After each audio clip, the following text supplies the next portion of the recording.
Today on the grid, it's Blind Photo Critique Day. My co-host is from Kazakhstan. He loves gyros with lamb. He's the king of Siam. He's a friend of Jean-Claude Van Damme. He was disappointed when they chose Bram. He's a big fan of Wham. It's the real Rocket Man. Erik Kuna is here. We've got some awesome giveaways, and it all starts in just 30 seconds. The Grid is brought to you by Platypod, the tripod alternative that is changing the world. Everybody has a Platypod. You should too. Go to platypod.com. Man, I trashed that intro there, didn't I? I trashed that intro. Anyway, let's put that behind us and let's just enjoy what is the day where we crush photographers' hopes and dreams. It's Blind Photo Critique Day, and I'll talk about that in just a second. It's going to be a funky day, folks. We had a ton of entries, and some of them are... Well, we just have to tell it like it is. We have to tell it like it is. Anyway, my co-host joining us all the way from his launch pad in space. Yeah. Mr. Erik Kuna. 20, 30 feet away from you. He's about 20, 30 feet away from me.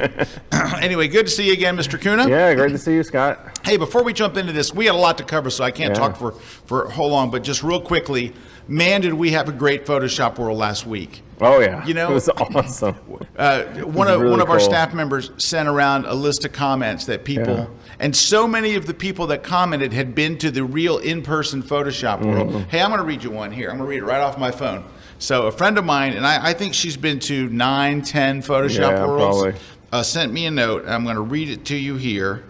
And this is right after the conference. She wrote, here we go. Photoshop World was amazing. Great job. It was as close to the original as you could make it. Yep. And we did all the stuff. We had the Guru Awards. We had the opening keynote. Have we put the keynote movie online yet, Mr. Kuna? Yeah, we did. Yeah. It's going to go public this afternoon. Oh, it goes public this afternoon. We have the keynote movie, which we had a space theme this year. And we have a very cute keynote movie. It was a big hit. Which I did not choose. Erik did not choose, but I told him, I said, oh, Erik, I got an idea. You're going to love it. Space, the whole Jeff Bezos and everybody going to space and all. It's really good. That's what we chose. It actually came together really well. And Christina and the video team, they were very clever. They came up with some really good stuff, and it worked out just great. So hope you get a chance to watch that. We got some giveaways today. We're giving away the multi-accessory kit from Platypod right here. It's got all these little goodies for your Platypod. We know you already have a Platypod, so this is the next all the logical accessories thing for it to make it even cooler. Yeah, it actually is a really, really good kit. It's very, very popular.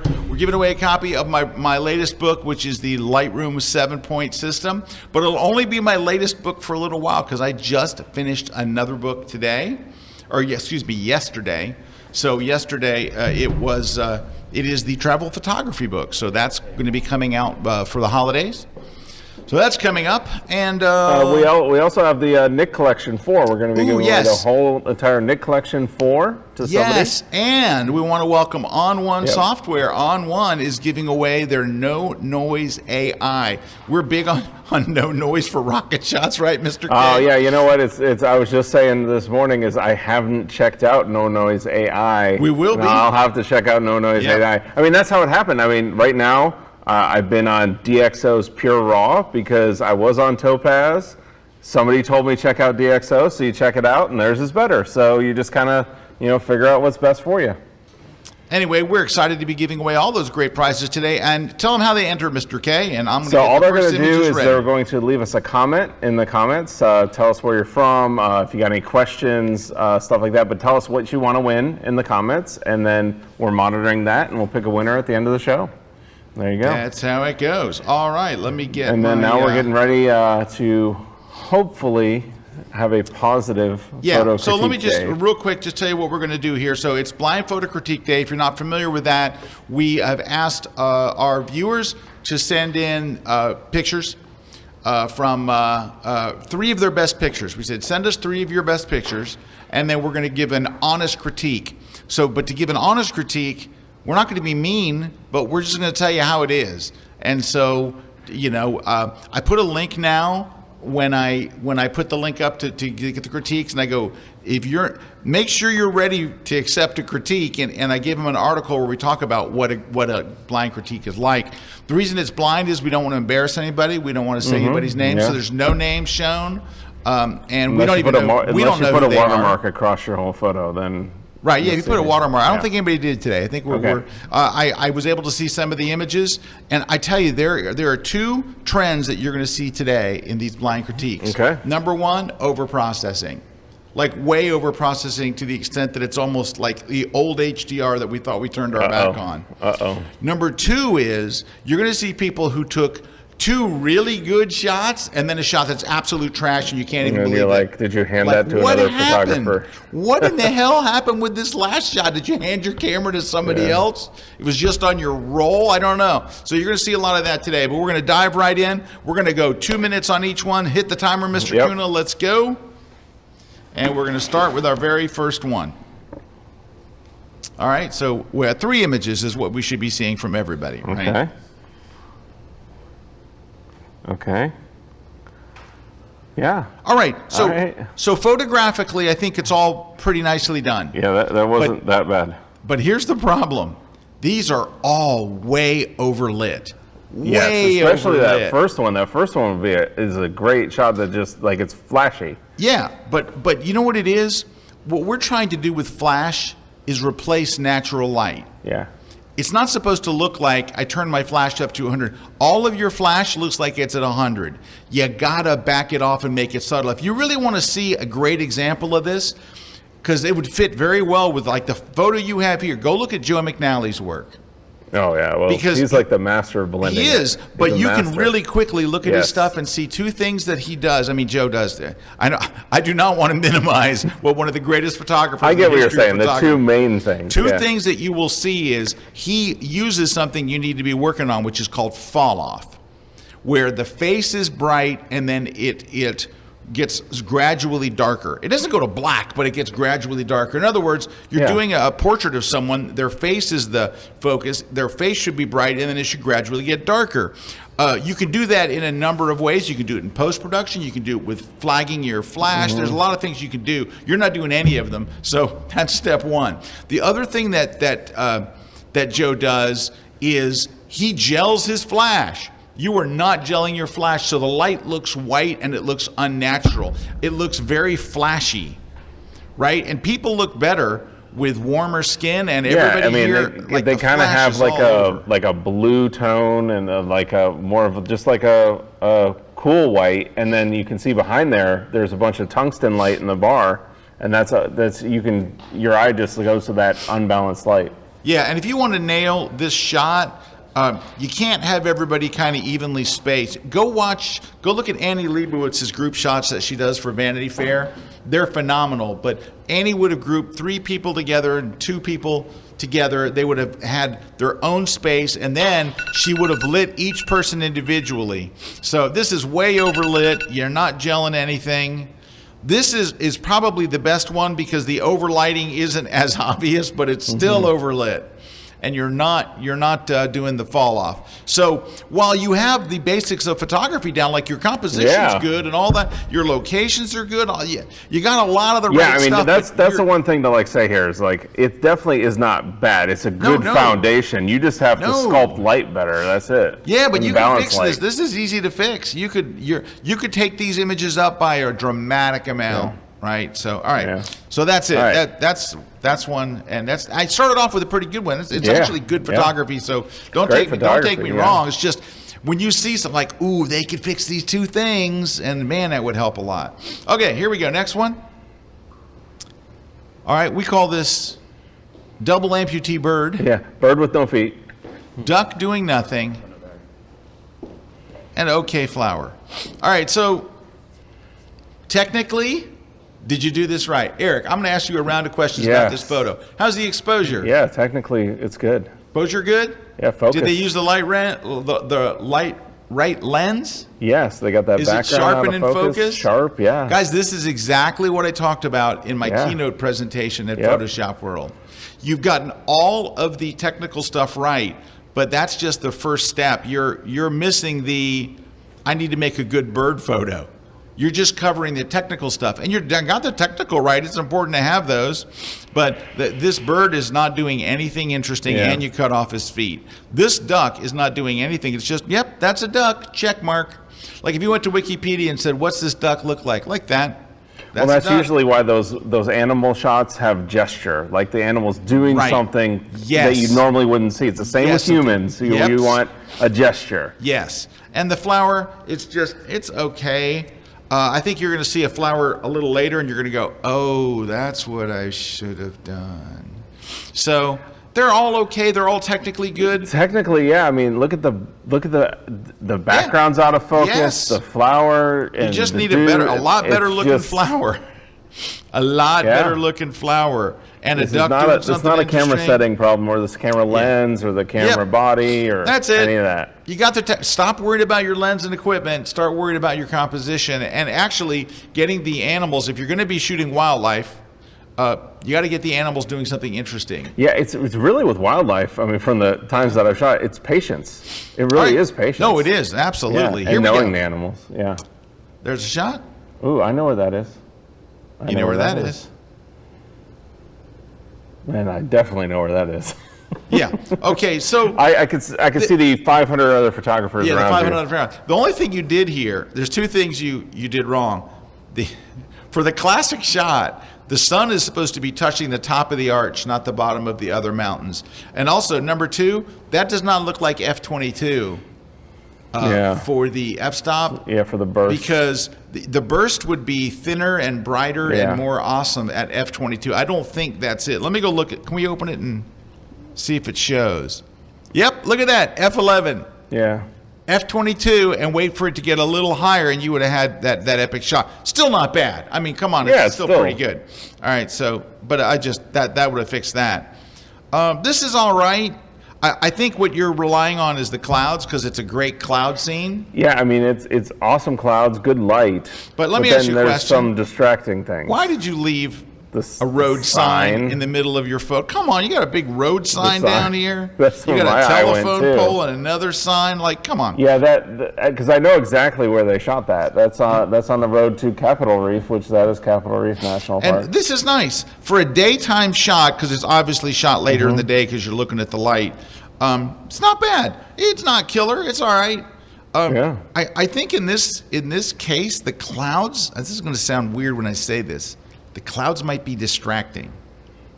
I could get what you're saying, yeah. And I don't know if the clouds were dropped in afterwards. Like a simpler cloud scene would help the image, because it's just a lot going on here. But very overall, busy. Not bad. Very not busy, bad. There's some things you could do to tweak it a little bit, but not bad. I think you did a pretty nice job. I think it's all pretty good. We're going to look at one more, then we'll take a break. Hang on. All right. Here we go. 1. And number 2,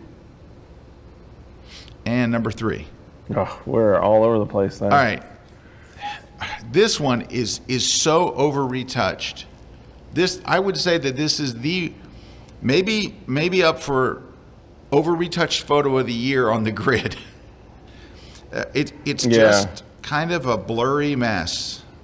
Her eyes are way too contrasty. You went almost to like taking the human side of it out. Plasticky. Yeah. Plastic, yeah.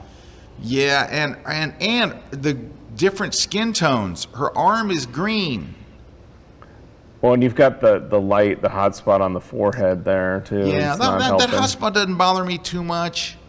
It doesn't look sweaty, but it is a little hot spotty. Well, it's just with everything, it's kind of distracting. Yeah, this is now we're going to switch to this shot, which is completely and totally different, and I'm not loving it, and I'm not loving these. I think they're both crunchy looking.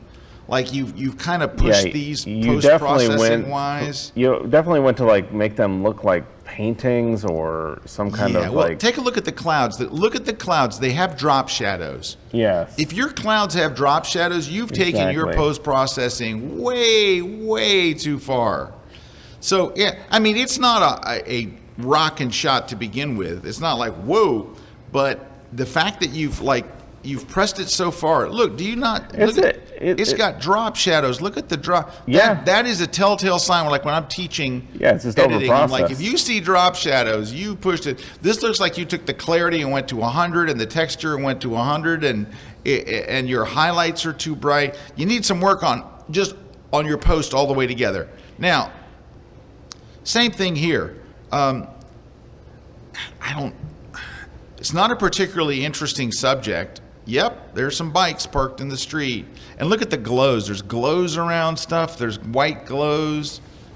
You need like to focus on your it's post. almost like you're intentionally pushing the post to make a photo out of just a snapshot. Yeah, yes. That's what it is. That's how it feels. That's how it feels These to aren't me. very good photos, so I'm going to process the crap So I'm out going of to them. change it so much that it becomes artistic. When it's like, I just shot a snapshot of some bikes that were I would locked say up shoot with better the sign. shots and do less post-processing. I mean, it's not terrible. Yeah, they're not It's terrible. They're not to terrible. sell your camera time or Yes. anything like that.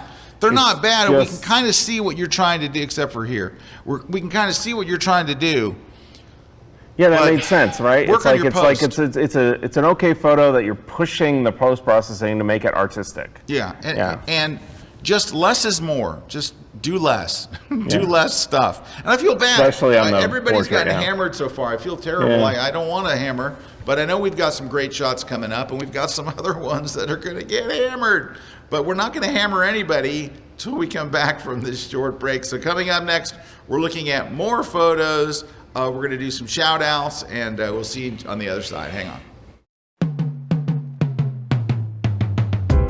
Hi, I'm Jack Rosnicki, and I have a new class at kelby1.com on camera scanning. If you're like me and you have a barn full of slides and negatives and other stuff, what I did is I was able to do camera scans, which is very quick and efficient and very good quality, to convert all my old negatives and slides and prints into digital form, which makes my life a lot easier. And I'll give you a lot of tips and tricks on how to do that yourself. So come and watch my class at kelby1.com on camera scanning.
This segment of The Grid is brought to you by B&H Photo, the professional source since 1973.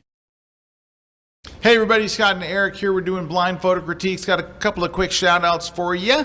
Yeah, we got people joining all over the U.S., all over the world, too. So we got George from West Texas saying hi. We got Howard from Baltimore saying hi. Steve from Prescott, Arizona. Wayne from Miami in the house. And then John from the U.K. Then we got Janka from Slovakia. Slovakia. And then Gary from Key West joined us. Steve over there from Panama City Beach, where it is raining. And then we got David saying hi from Sweden. John from Illinois, Jeff from Seattle, and Rolf from Germany. We got people joining all over the world there. All right. Thank you guys for joining us today. Let's zoom into the next one. Here we go.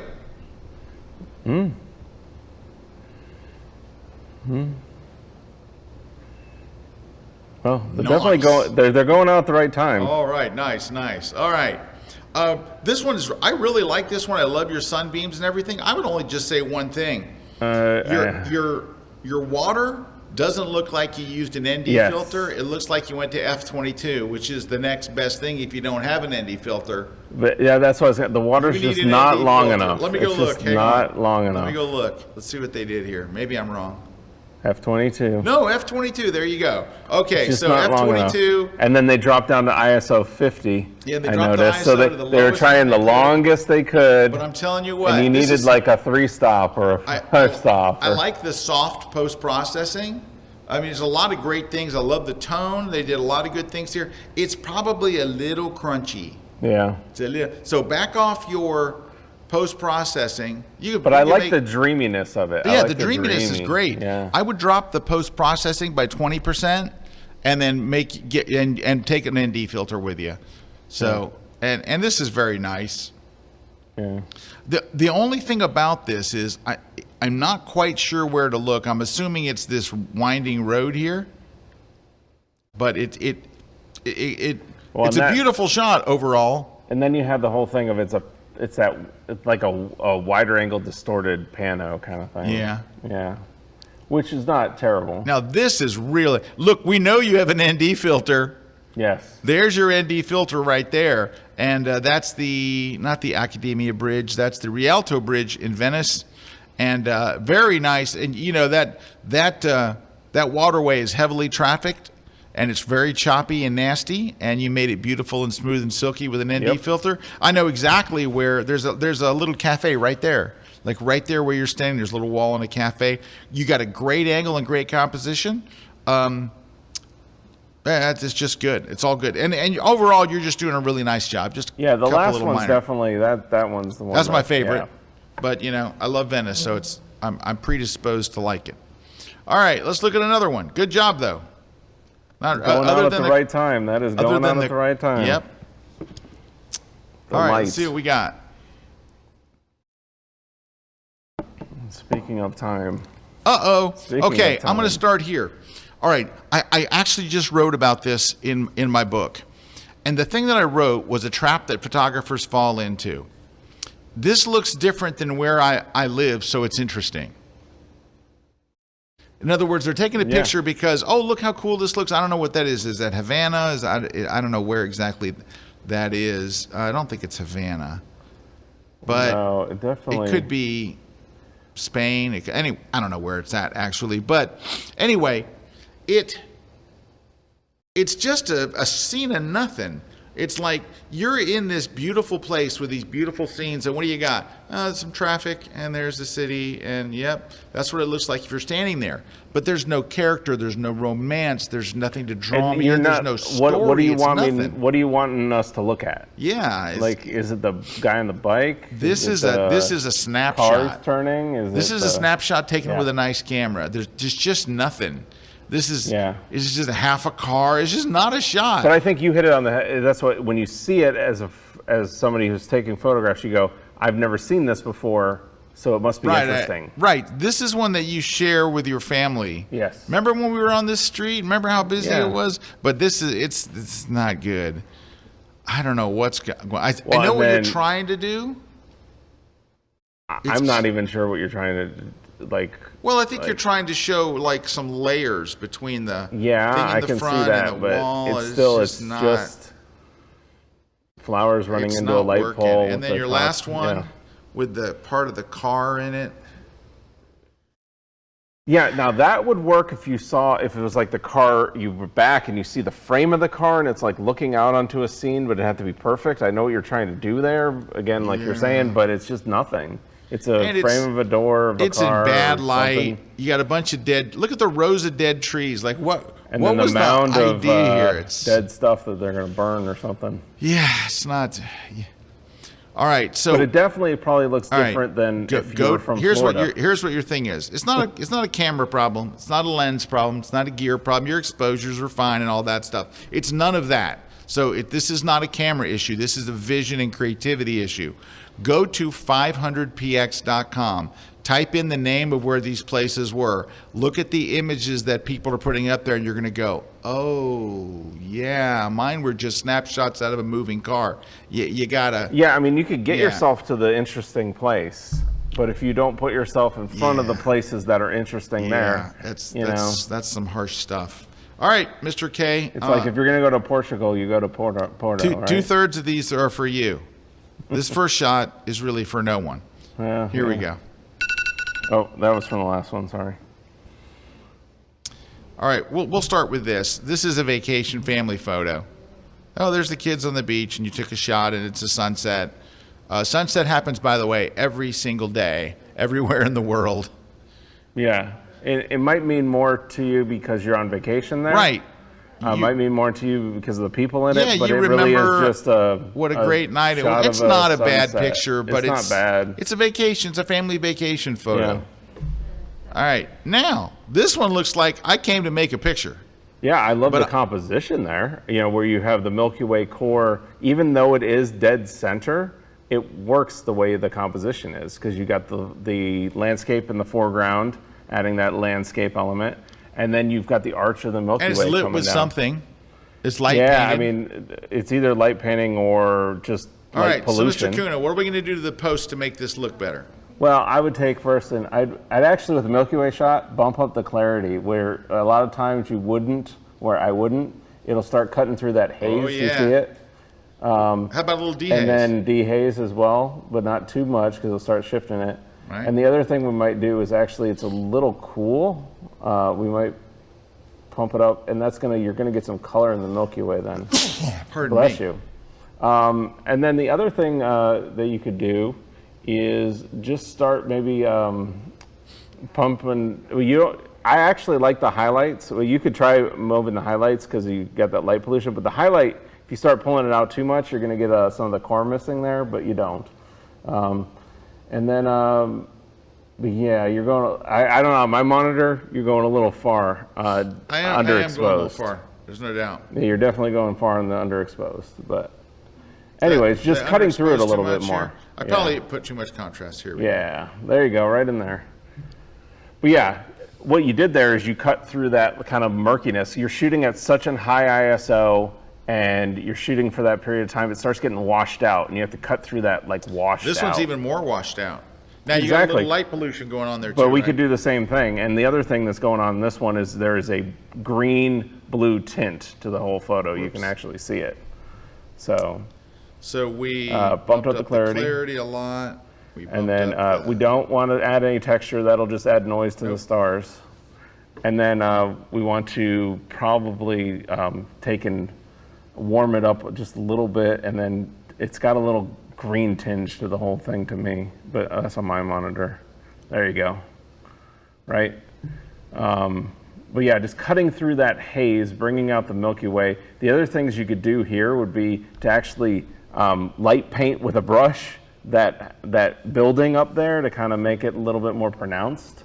That definitely works well. Yeah, bring some kind of like you light paint. And the other thing you could do there is actually warm up that a little bit too. So it doesn't have that, not that much, but just a little bit. Yeah, like that. That much. See what that did? It's like you added that life warmth to the front. Added a lot of good drama. efforts though, right? Yeah, no. Yeah, except I for mean, this you're going to the right places. All right. So, there you go. Here we go.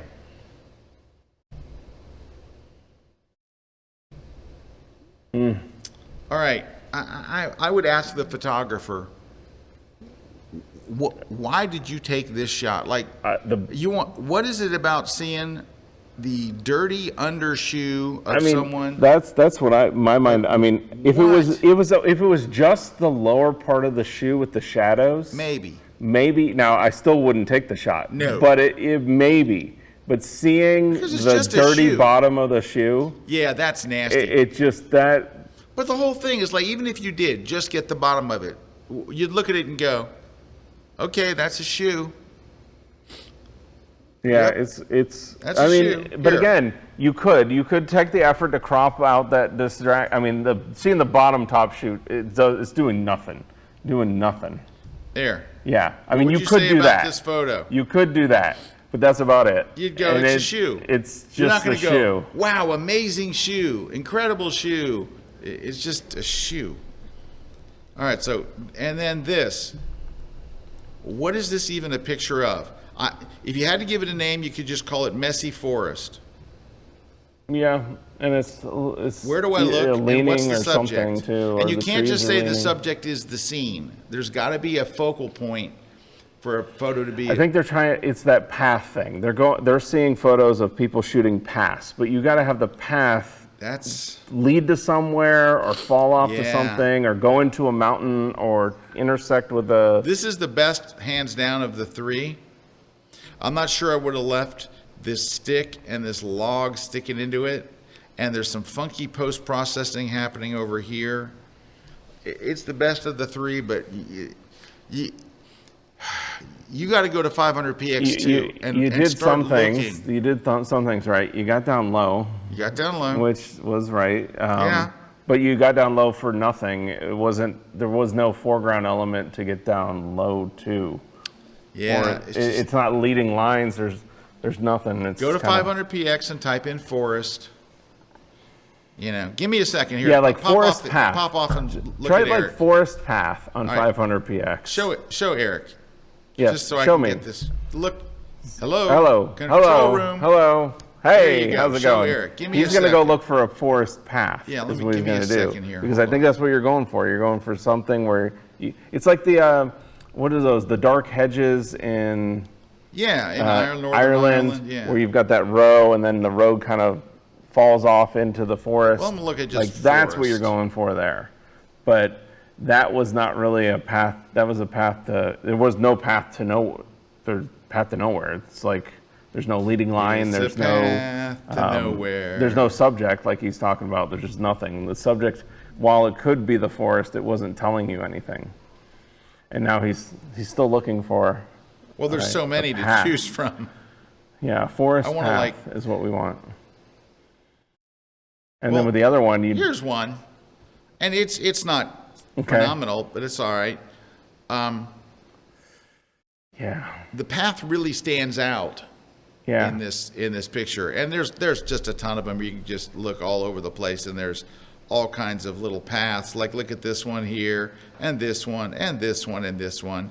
You know, you can just look at any. Yeah, of like these. that leads to the road. Now they also have something down there, like even if you erase the people, you would have that bright object. Yes, you'd have something to lead yourself to. Yeah, spend a little time here looking at some of these images, and it'll help you to be able to. Because it's not camera stuff. There's you don't need to buy a new lens. You don't need a different body. You don't need a better tripod. It's none of that stuff. It really is about, you know what it is? I don't think you know what makes a good photo. And if you don't know what makes a good photo, it's like, I'm going to build a house. And you go, do you have a blueprint? No, I'll just wing it. That's what it feels like. You got to have some kind of goal. Like, I'm looking for this thing. I'm looking for this type of path. I'm looking for this type of light. All right. It's just like you're shooting whatever you can get. It feels like you're building a house without a plan. If you don't have a plan, you wind up with shots like you're getting. You got to work on those. And I know I feel terrible because we're getting a lot of critiques today. And that's Rome. I'm not quite sure where this is. Could be Thailand, could be Japan. That's Rome for sure. Yeah, I love the Blue Hour. I've shot this thing to death on numerous trips to Rome. And I hate to say this because this is a beautifully done photo of what I think is the ugliest building in Rome. Yeah. The building, it used to be a prison, right? And then it was a fort, or vice versa. It was a fort and then a prison. It was never designed to be pretty. And the views from there are awesome. Like you can go up there and there's a restaurant, and you can tour it, and there's the views from there, but the views of there, I've never seen really a shot of that. They did a good job here. They did a good job. You got a strong leading line with those concentric circles leading you to a top third of the image over there. You got the reflection. Well. I mean, it's composed very well. But I can't explain this. All three of these photos are taken by an obviously experienced photographer. Yes. They're good at their post-processing. They wake up at the right time. They wake up at the right time. They're in amazing places. Yes. But I'm not loving them, and I can't put my finger on it. Well, are they too far away? I don't know what it is. Well, it's part of it is, yeah. I mean, I also think it's probably that they're not close enough to the action. Like you don't see it. Like that's too far away. Like that looks beautiful, but it's the wrong. It's all in shadows. Yeah, and by the really way, tell. you got glows. You got glows here. Yes. Now I'll show you how to get rid of those. But do you see the glows around stuff? Like there's a white glow going all the way around here. Here's how to get rid of that, by the way, just in case you care. Get the rubber stamp tool, the clone stamp tool in Photoshop. Go and change your mode up here in the top menu to darken. And then what darken does, it says only affect the pixels that are lighter than where I hold the option key and click. So I'm clicking in the clouds and watch. It only affects the glow. Oh, I just messed that up. Here we go. Over here. And look. You paint right along it, and the glow is gone. And you got to glow like all over. Like you got to get rid of all these glows. And over here, I mean, you got that's also the of the three. That's probably the most exotic location yet the weakest photo. Yeah. So, and I feel bad because besides showing you a cool Photoshop technique, I'm not really helping because. I agree with what you're saying. It's like you're too far away from that main element. So the main element in the photo is these buildings, and you're just a little too far away from them. Yeah. And it might be focal length. It could just be getting in at like 24 or 35, which I think you're out at like, I think you're at like 18 or 20. But maybe, something, in there. Maybe we go in here for a more dynamic photo. We still get a little reflection because I think that's nice. You don't always see that. And then open up the shadows a bit more so we can kind of see the temple. Yeah, I don't know. I think maybe you have to see the reflection, more of the reflection, but I don't know. That's what I'm saying. I don't have a hard one because you're right. You're just so far away from it. I feel bad because you're a good photographer. You're obviously very good, and you're going to great places. I wish I could be more help. I can't quite put my finger on it. Why I'm not like, oh my God, these are beautiful. Go to the middle one. What's the middle one? The middle one is my favorite. Yeah. That's my favorite too. And I think that's look at how prominent the building is in the frame versus the other two. And all three of them have reflections, so the reflections are big. Even this one, I think. You could still come in. You could come in a bit and make it more dynamic, but you can't come in very far. You're going to cut off and you got great clouds over there, but I think that would still make it stronger. Help. Yeah, that would definitely help.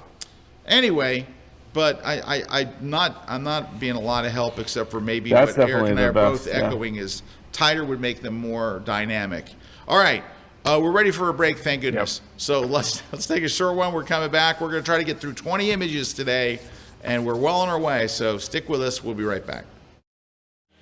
Hello everybody, my name is Aaron Van. We're here at my studio in Orlando, Florida, on location shooting lighting for food photography. I am a commercial advertising food and beverage photographer. This is my first class with the Kelby One community, and I'm so excited to share with you my knowledge and my perspective on how to light for food. I'm going to get into the nitty-gritty details. We're going to get into some technical stuff, but at the end of the day, what we're really looking for is I want to give you the tools to have a base of knowledge of understanding of how to light food. In this class, we're going to get into some of the details about sensor size, lights, cameras, lenses. We're going to look into aperture and how apertures really play a role in food photography or in photographing something so tight and so close, and how much light we need to shoot those subjects the way we want to. Not only will you have a general knowledge base to be able to light any scene in a tabletop environment, but I want you to have all the pieces and parts and tools that you need to be able to put together your own recipe for your style. I want you to take this lighting and this information and create your look and feel and figure out how you want to light your subject. Come join me for my first class on lighting for food photography on kelby1.com. Have you ever gone to the movies and after spending your $30 on popcorn and a ticket, you walked out of the theater thinking, man, that movie was just an excuse to sell toys? But I have started to think that maybe I can look at those toys a different way. And I am a storyteller at heart. And the stories I want to tell are based on those cinematic universes that I love so much. So maybe I could use those toys to tell the stories that I want to tell. The only limit is my imagination. The best part is, you could do the same thing. So join me for my class on unlocking storytelling with toy photography, only on Kelby One.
This segment of The Grid is brought to you by Canon. Hey, we're back. Scott Kelby here with Erik Kuna. We're not having a fun day today. It's not We're going. trying to help. We're trying to help. We're trying to help. We really are. But my goodness, it's just, we want to give honest critiques. And if you're going to give honest critiques, they're not going to be, not going to be glowing. So, you ready to All not right, glow? let's go. Let's not glow some more. Here we go. Oh, no. Now, I'm predisposed to like shots of musicians. Yeah. Okay. Okay. Well, the first one's definitely the best. It's the best by far, but what fascinating, not interesting, the wonderful best. thing are you showing? Yeah. Yep, it's a guy playing keyboards. There's got a Nord. He's playing in a club. It's not. It'd be like a good stock image for I need a keyboard shot with the person. Yeah, but it's a shot with no soul. It's just, yes, that is a person playing keyboards in a bar. It's your best image. And what it is making it black and white didn't turn it into a good image. Yes. It's just a nothing image. You'd see this in stock results when there's 22,000 stock results. There'd be a stronger one in there, but this would be in the mix on the results. This is what I would, if I was sitting with a photographer at a bar, I'd go, so what are you seeing that I'm not seeing? Okay, guys, Jay Maisel did that book. It's his seminal work, I think, called Light, Gesture, and Color, which says you either have to have amazing light, amazing color, or an amazing gesture. Or a combination. Or a combination to make it stronger. And the trifecta is what you're going for. There's not amazing light. It's light. It's not an amazing gesture. It's not a particularly interesting anything. Color can be black and white. Yeah, color can be black and white. It is black and white's a color. White's a color. Black's a color. I don't know. And then this one, I don't even know what to say. Yeah. It's a shot of nothing. Now, if the guy was doing anything interesting, like if he was in the middle of a note and really ringing it out and it was that emotional moment or something. This also might be another thing that's going on, is this might have been an amazing night at this bar. Amazing performance. Right. These guys might have done something that spoke to you and you remembered it, and you transfer that into these photos. Yeah. And you went, oh, but this moment when he's maybe he's so into it, he's contemplating what's going on, but we just get a guy with a mic on his forehead. It looks like he's looking down like he's upset or looking at a set list. Or he's looking at the set list, or he's about to start singing. He's about to do something cool. He's not doing something, he's not gesturing, You're seeing something in these photos that we are just not seeing. And that happens. And it happens to all of us. Same thing here, I think. is that was a moment, you're on vacation. You're having a great and time. You're having it, and it's like, I'm going to blast the flash. Yeah. It's going to blast it. And you're going to blast it from down low, the most unflattering position, and then you cut off her hands. Yep. Yeah, there's.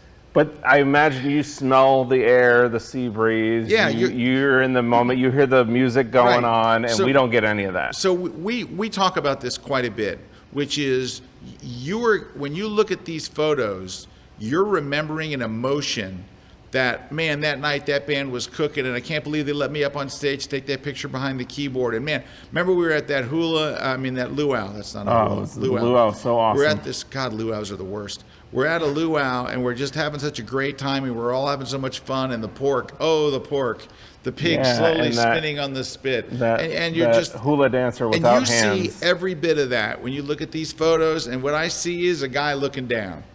So you're a person playing the keyboard.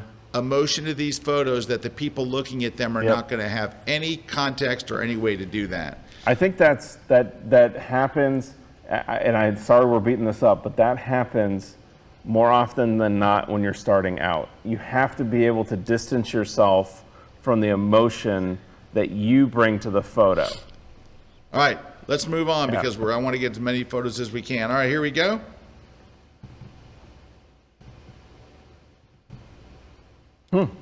I love the last one.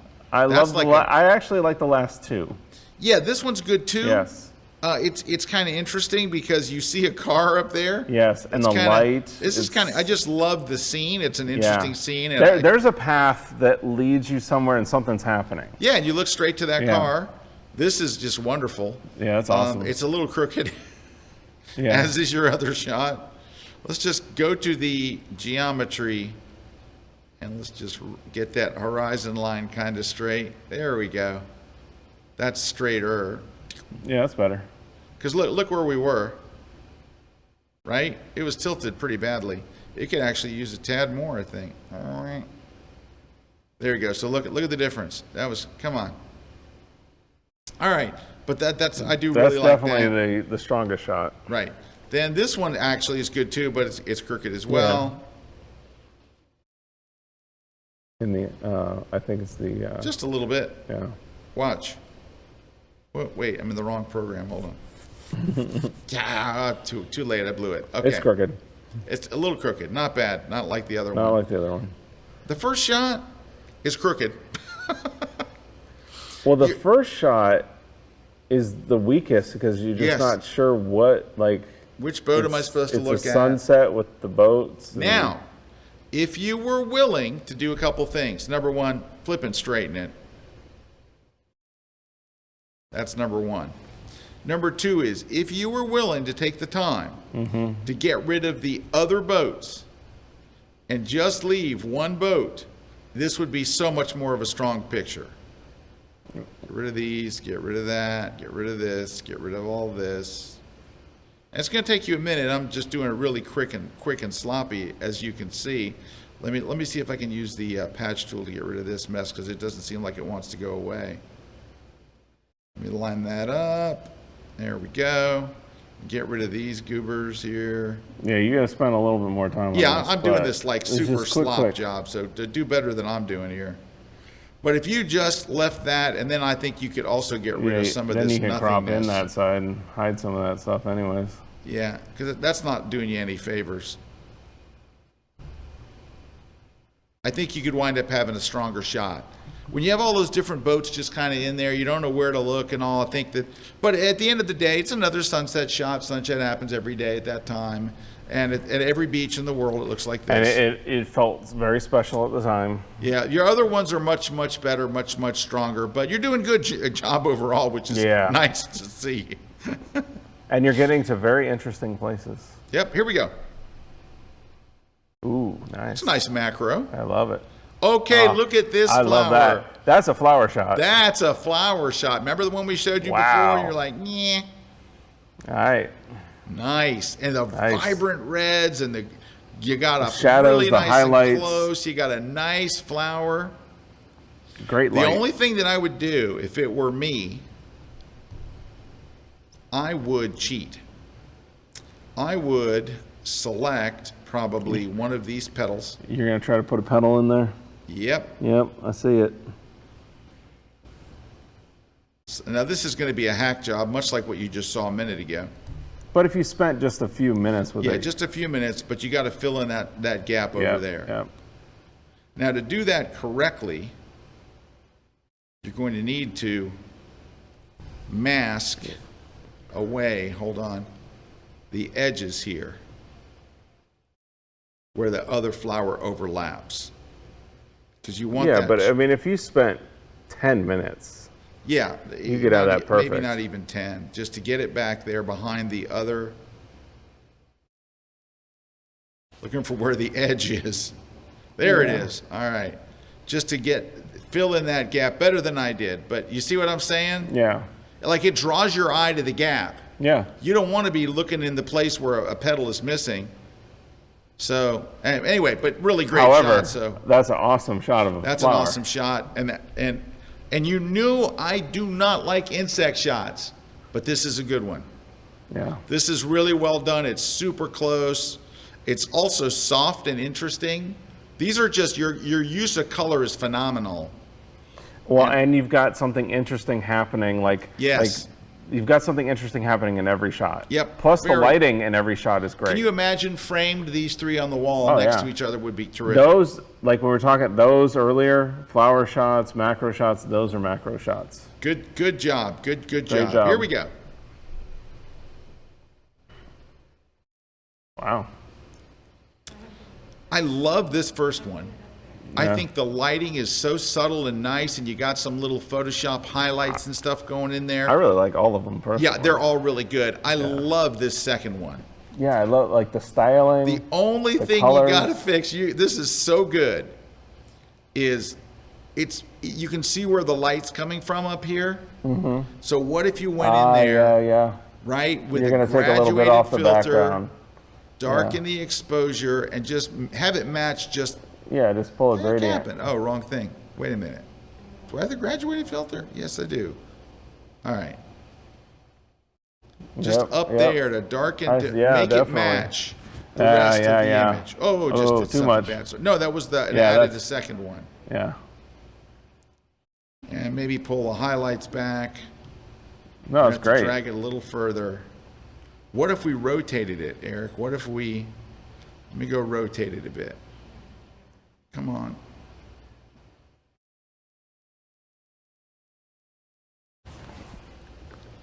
There, and maybe one more, like over here, not as much. Yeah, just sculpting the light away from the background. Yeah, because it's just draws your eyes to the middle. Difference. See, look at the difference. See how bright it is up there? Now you're bound, because you've done such a nice job of balancing all the colors in her outfit and the lighting. I mean, that's I love that. That's my favorite, actually. That's an awesome shot. That's my favorite. Yeah, it probably is my favorite too. But I love the first one. This photographer's crushing it. Yeah. This one's interesting too, and they're all great. But that's my favorite. No, that's my favorite. Yeah, that's my favorite. With the fix, especially with your with the fix, then this one, and then but they're all good. You're doing a good job, really good job. And in the two shots where you can see your subject's face, you're getting good reaction and emotions. It's just it's good stuff. Mm-hmm. Thank you for bringing some good stuff to the grid. That felt good. Hey, look at these. I think these are very well done. Ooh, nice. I think this is lovely. Do you know what I think is really great about this shot? The way they included that little corner of the view out the window. Mm-hmm. That's just a very clever composition. This is obviously a put together still life, which most still lifes are. You don't wander upon a still life usually. Yeah, no, that's nice. I mean, it's very timeless. Yeah.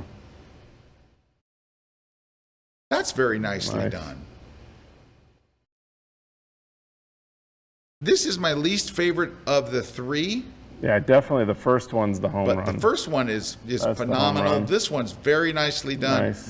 But you're on a path and you're on a journey there, and you're doing some great stuff. So definitely do more of that. Keep it up.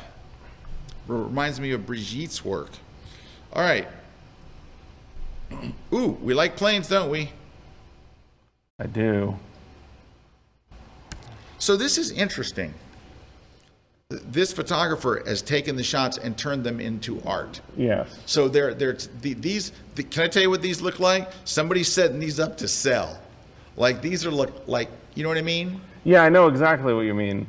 Yeah, it's like making them into kind of looking like watercolors and stuff like that. But with the name of the plane and the light vignetting around it, these look like they were made to. I'm going to frame these and sell these at an air show kind of thing. Yeah. Now the text doesn't go with the. That's what I was going to. This is going to sound weird. Yeah. But I have a tip for the person that did this that will make your text look better. First off, your text is too big. Yeah. It is quite a bit too big. But then, when you're using text in a photo, what you're looking for is contrast. I think your font's good. It's way too big. So it's probably 40% too big.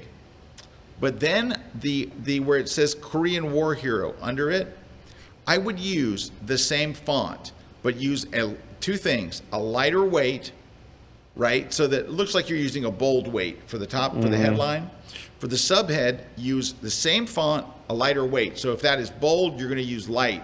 Or if you don't have a light, use regular. But then here's the other thing you're going to do, because that'll add contrast right there. Dark headline, light type under it, adds contrast. Believe me, people won't be like, I don't know what that says. Your font's too thin. It's not going to happen. But here's the other thing to add contrast. So look, show me on screen. What you need to do is add space between the letters.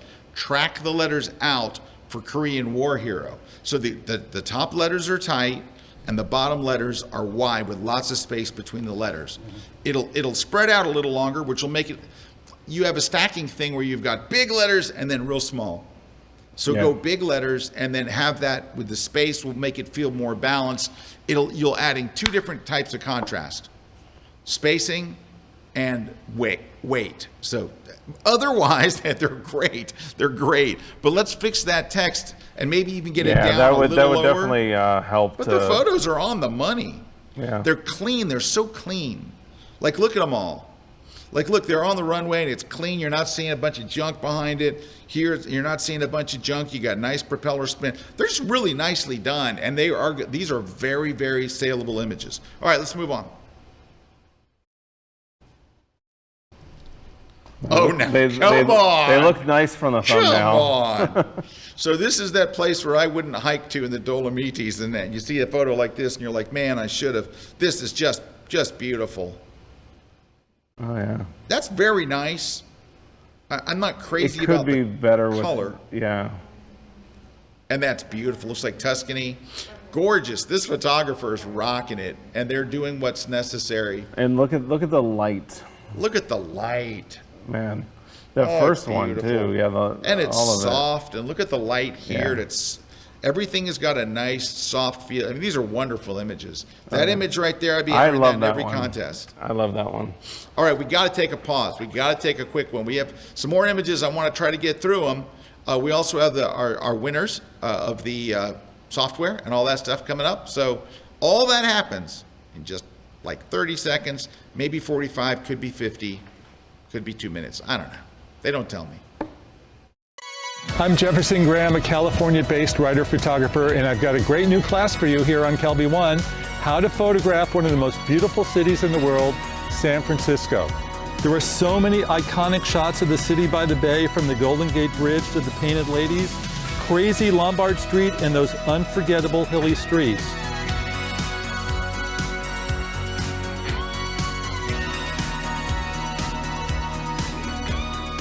Please join me as I show you how to get those killer shots and then some right here exclusively on Kelby One.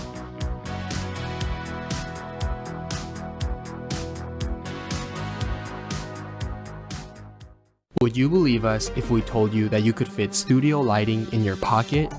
Well, Lytra has made it possible. Lytra is a global award-winning brand that designs and manufactures professional-grade camera lights that are compact, rugged, and waterproof. Whether you're using Lytra gear in a photo studio or underwater, Lytra's mission is to provide content creators with flexible and unlimited lighting tools that can mount on any camera, anywhere. Their lights come with a high CRI or color rendering index, making them some of the most color accurate lights in the industry. Due to the light's compact and rugged design, photographers are able to use the lights in ways that their studio lighting never could. Lytra has also made multiple lighting accessories available to fit your every need as a creator. Whether you're shooting portraits, nailing a product shot, or even flying your drone, they have got you covered. Lytra enables photographers and filmmakers to focus on their craft and create something beautiful. What will you create? Make sure you don't miss any episodes of The Grid by subscribing to Apple's podcast app or iTunes. It's free, and we even have a special audio-only version too. So sign up today. This segment of The Grid is brought to you by Platypod, the world's most compact tripod base. Hey, we're back. Scott and Eric, we're doing blind photo critiques. Let's go. Here's the first one. We're doing lightning round here. I love this. Nice. Patterns are great, and the way you've got the color and the shadows is really very, very well done. Awesome. I don't know where this is, but I love it. It's beautiful. If you're watching, can you please tell us in the chat where that is? Is it Oman? Is it? I don't know where it's at. But I have to ask a question. I wish the foreground there. Can I ask a question? Take a look on screen, Eric. This. What the hell happened here? Man. Wow. Did you loan your camera to somebody else and they grabbed it and took a shot when you weren't looking? Seriously, what the heck? I don't even know what to say. You've got two phenomenal shots, and this is just nothing. This is what's hard with it, is when you see the third shot, you go, were you lucky on the first two? Yeah, were you lucky? Were you at a workshop? Like, what's the deal? What happened? Like, they were going for the fog. You had the eye for this, but yeah, I mean, and the eye for this, and then you fell and your camera accidentally took a shot. What happened here? Seriously, what is it that you're seeing in this ugly, gray, it's nothingness fog. Nothing photo? But I bet there was something there. It definitely looks like you could make something, but not where you're standing. Did you just see fog and think, ooh, I love fog. Fog looks great in pictures. Because come on, look, bright, vibrant, awesome. What? Come on. All right. Yeah, lose that one. Yeah, lose you the can tell heck in the out of that thumbnails shot. there. You can tell in the thumbnails. Hey, we're almost done. Football. Got some football?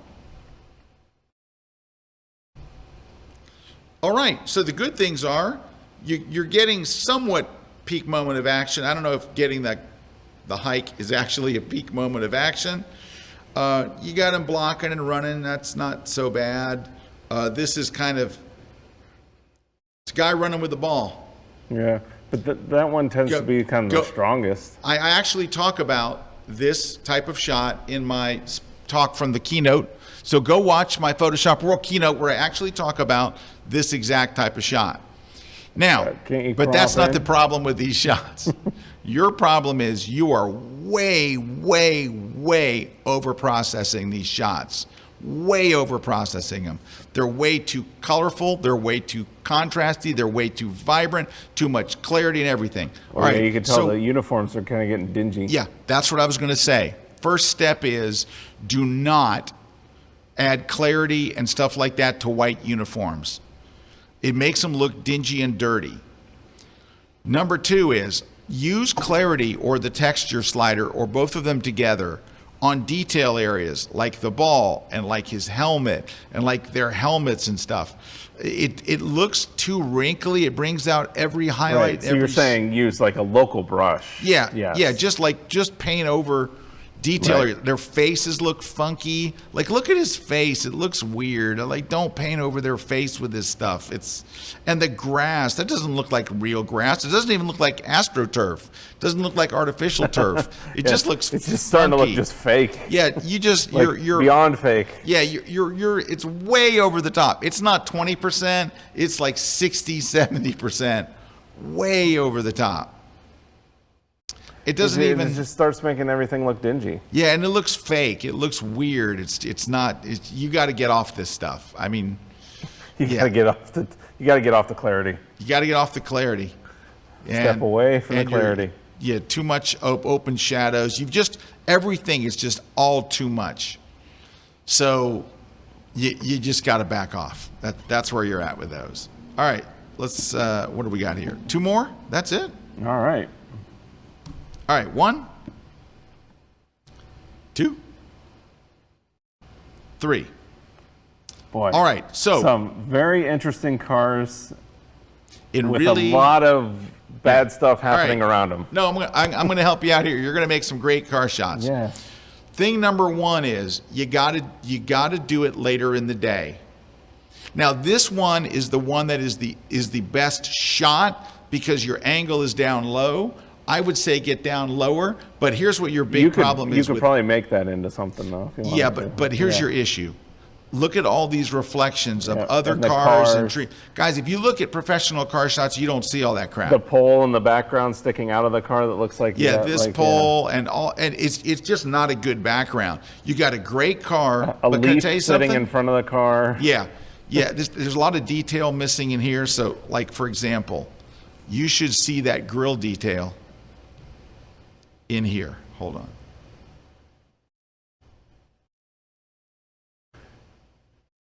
And you should see the grill detail down there. You should see more detail in the wheel. I'm just slopping through this, guys. You know that.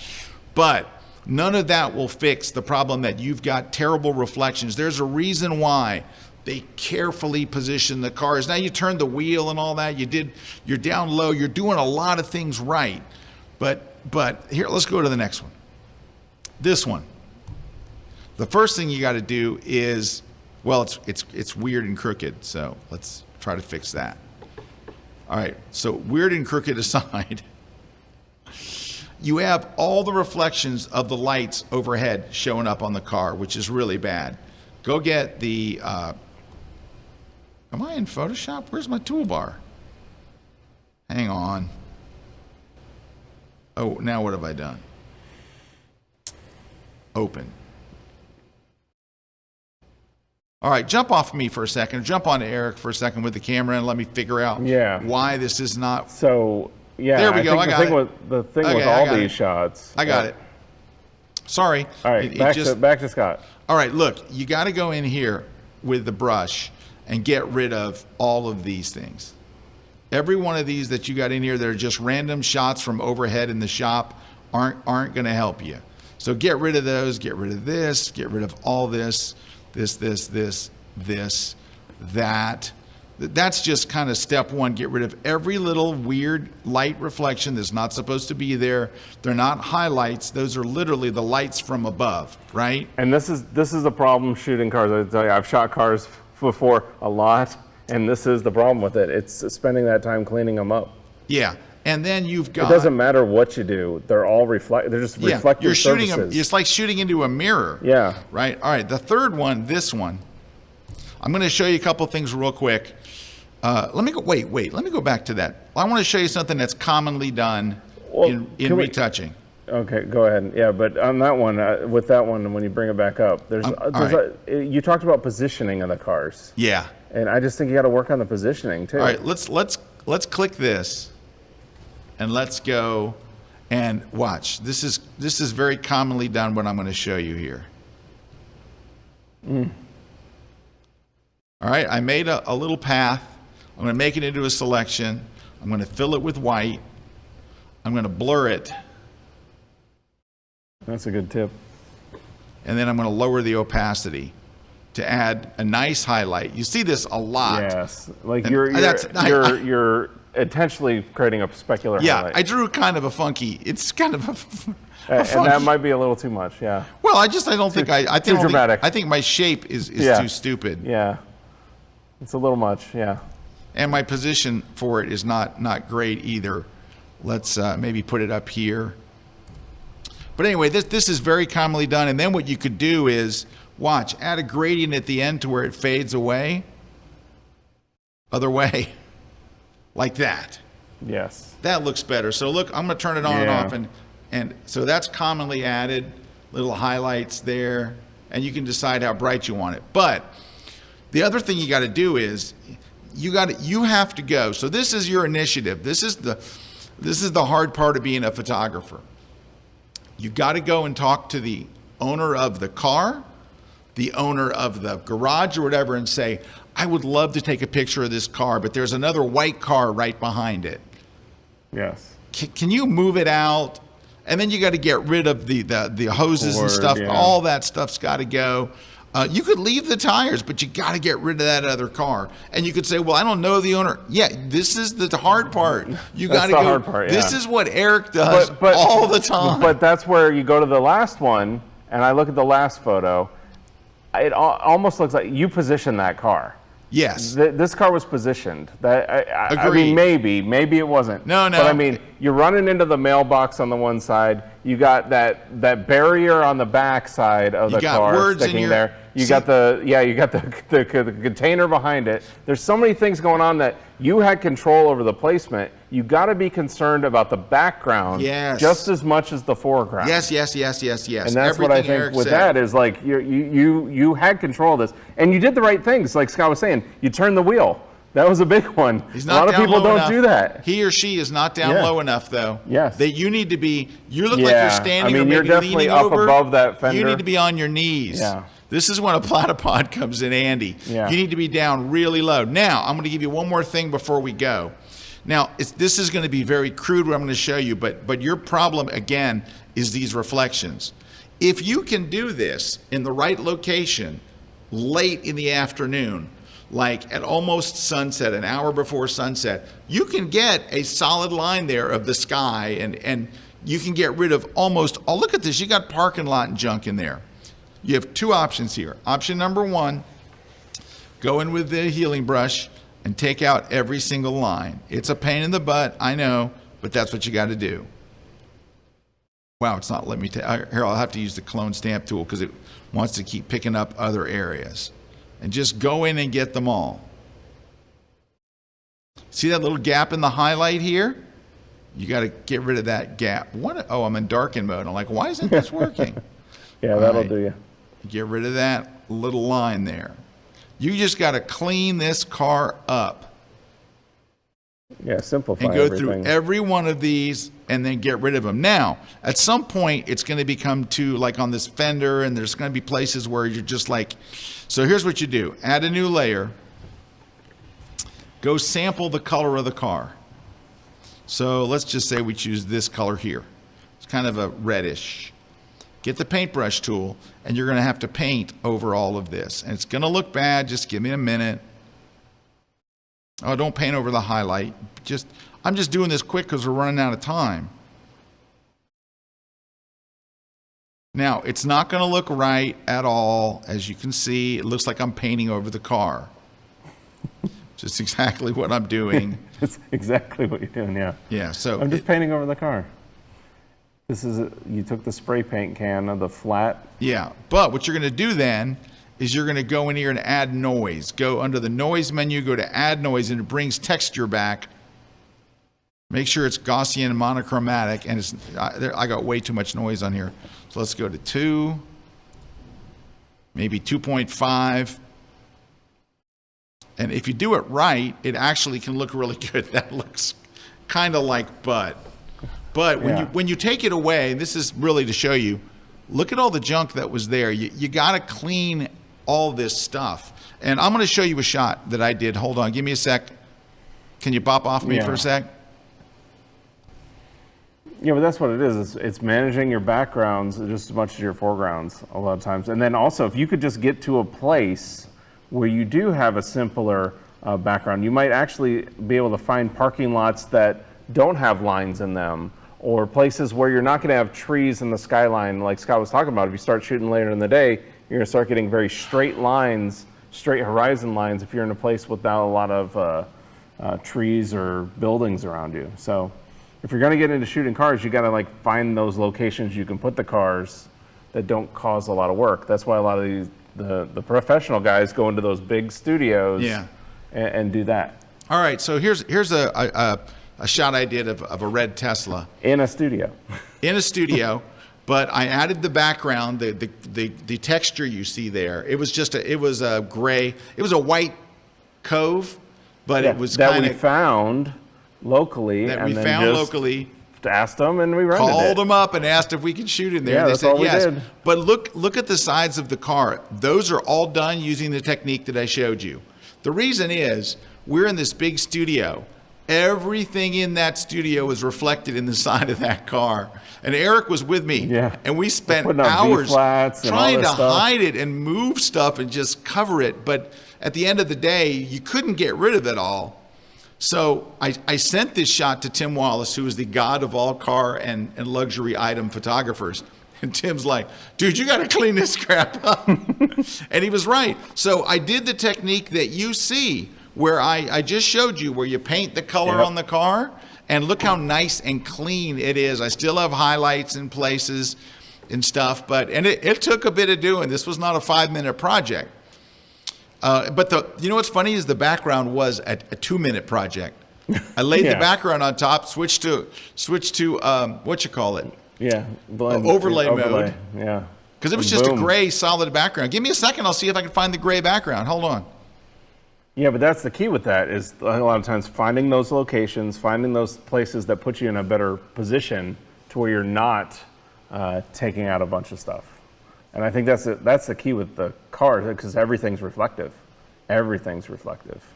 Yeah, unless you have a matte finish on your car. Yeah, take a look. Here's the shot before I added the texture-y background. So it's just on like a painted concrete floor. But you can also see, look at this right here. Yeah. That wasn't in the final. I got rid of some of this junk, and look at this curve here. And yeah, that was after we worked on it. Yeah, this was after I worked on it. But after like an hour. I sent of it to taking Tim, and stuff Tim's out. like, "Dude, what's this thing here? What's this crap?" Oh yeah. Anyway, but that's so adding the texture, right? All right, give me a second. I'll show you the texture part. Just give me 2 seconds to go dig one up. Oh, can you switch off me there, bro? There you go. So we're back over to, let's see, where we're at. So we're adding the background to the car, right? Yeah, all right. I'm just grabbed a background. It's not the right one, but watch. I added the background on top of it. So the background, let's make it bigger. Switch the mode to overlay. And that's how I got the background on there. And then all I had to do, and I didn't leave it that heavy. I backed it off a little bit. And then all you have to do is, well, now what I would do, I would super cheat. I would just go to select subject, have it select the car for me, and just knock that out, hit delete, and you're done. Boom. Done, boom, done. But I didn't have that luxury when I did this a few years ago, so I had to, but I still think that the, might be soft light might look better for that background. There you go, soft light. And it gives that texture in the background. And I think also the background could be, you don't want it to be too bright, so I probably added a gradient here. Let's do this, and then we'll be done. Gradient, and darken it, and drag it this way. Something like that. Maybe pull back some highlights too. Whoop. Yeah, you don't want that foreground so bright. And then while we're here, let's add one going this way too. Yeah, we can keep on going. Yeah, we could just go and go and go. That was fun. I love shooting cars. Oh yeah, shooting cars is awesome. But notice the low angle we're at, right? Yeah. So when you look at that guy's or gal's photo, you can see a lot of things in common with this. Yep. The low angle, though I'm really low.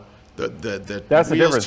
You were really low. We were actually you were on one of those telescopic floor stand kind of things. All right, so there's that. Well, let's look at the last photo. Last one of the day. Wrong program. Hold on. Last one of the day. Well, this is interesting. Yeah, I like that.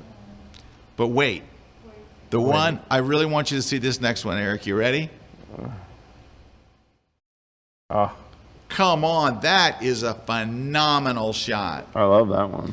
That shot has just got a lot of emotion and impact. It's what I want this shot to be. Yeah. Because you've got the pilots, and it looks like it's some kind of a tribute because these pilots look a bit older. And I love that you got low for the reflection, and the jet's very cool. Yeah, I mean, good on you for the creativity part of it.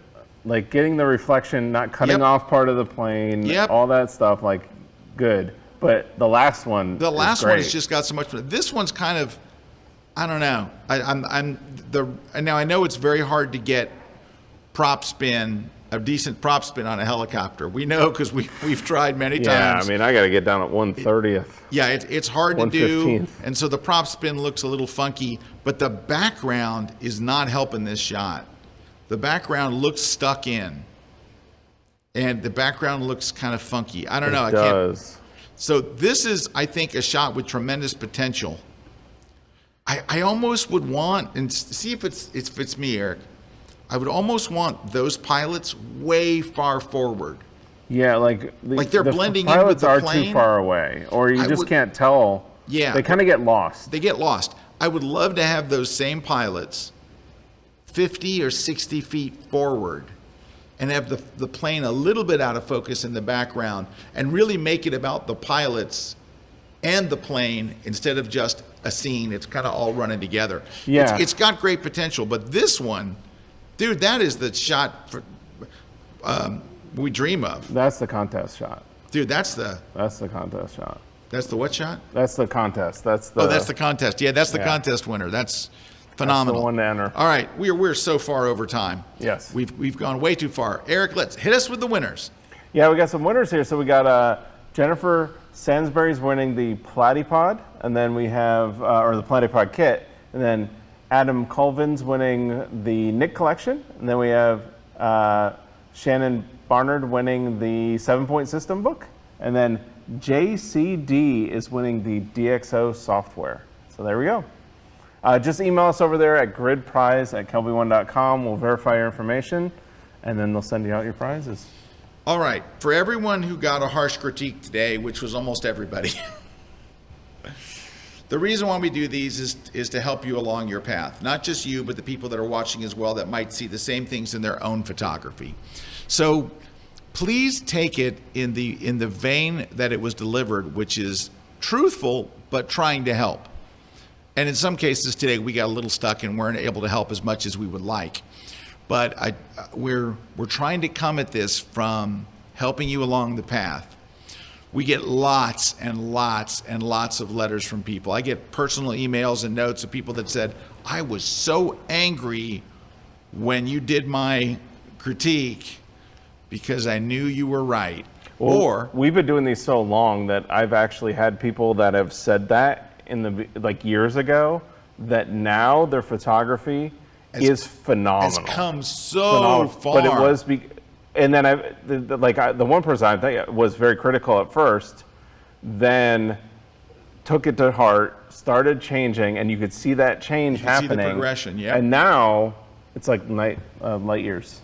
Yeah, so you can take the information you gleaned today and you can be mad about it, or you can use it to propel you to be better and follow the advice that we gave you. And I mean, the worst that's going to happen is you could resubmit it and we wouldn't give you the same Well, I mean, critique. here's the thing. Like the other thing about this, and this is like honest, like taking a photograph, you can see we weren't saying, oh, your ISO, your f-stop, your shutter speed, this camera brand, that camera brand. Nope. It wasn't that, right? And I think that's what, that part of photography is easy. Like, you know, you can have a camera, you can take pictures, anybody can take a picture, but then making a great photo is hard. And that's what this is all about. Yeah. It's just like that process to making a great photo. Yeah, he's 100% right about it. We didn't tell anybody they needed a different lens. You needed a piece of gear. We did tell the one guy he needed an ND filter, but 2 shots later you saw he had an ND filter. Yeah, I was just using it. Yeah, in Venice, that canal, you don't get that at F22. No. I've got a 10 stop on there or something. Anyway, or as Mimo would say, a 10 stoppa. A stoppa. Anyway, I see he has a 16 Estapa. Thank you guys so much for sticking with us today. We also want to, of course, welcome On One Software, maker of incredible plugins. We are very excited to have them on board. They're going to be doing some really cool stuff with us. We're excited about it, and you're going to be able to. You're going to see some stuff that they're doing that is just, and you're going to see Eric putting yet another noise reduction plug-in. Hey, I love noise reduction. No, but I saw some of the write-ups on it. Oh, I'm sure. I mean, dude, it is amazing. Raving about it is amazing, the technology we have today. That's also AI has changed noise reduction. It is amazing. Now it's not so much on your sensor. Oh, yeah. But now all the sensors are better, too. I know. So it's like, hey, you got better sensor, lower noise, and better noise reduction tools. It's like, this is a perfect time. Yeah, it is a great time to be a photographer. Yes. Thank you all. Thanks to my crew here and everybody for coming on in, and because we pretty much work from home till we come to the studio. That's today. Woo! We will see you guys. Next week. We got any guests? Anybody special? Well, next week I might be at a launch. We'll see. I'm actually gonna get out shooting. I got a launch. I got some shoots going on. Good. Getting out there. I got some ideas for guests. So, Yeah, all right, everybody, take care. We'll see you next week right here on The Grid.